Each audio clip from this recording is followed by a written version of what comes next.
Office किंवा commercial shops असतील, तर त्यांनी कुठले नियम पाळावे? आता आपण रहिवास बद्दल बोलू, फ्लॅट बद्दल हं, बोलू. हं, आता हं. कमर्शियल प्रॉपर्टीमध्ये काय वास्तू कशी काम करते? जो मालक आहे, त्यांनी नेहमी साऊथला बसावं.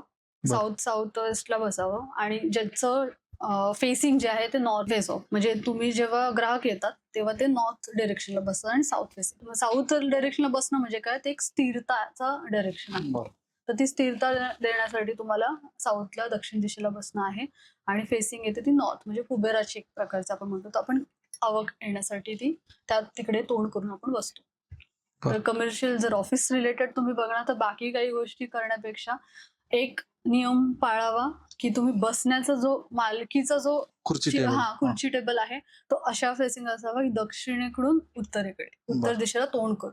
आणि म्हणजे जर बसताना तुम्हाला बसायचं खुर्ची हां, असावी हां. साऊथला आणि तुमचा चेहरा चेअर नॉर्थकडे नॉर्थला पाहिजे. असावा. मुळात सांगायचं काय झालं, तर तुमची चेअर म्हणजे तुम्ही स्थिर आहात.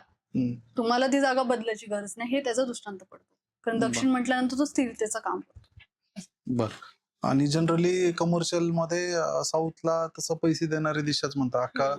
पुण्यातील लक्ष्मी रोड साऊथ फेसिंगच आहे साऊथ फेसिंग. आणि पैसे बऱ्यापैकी मिळतात.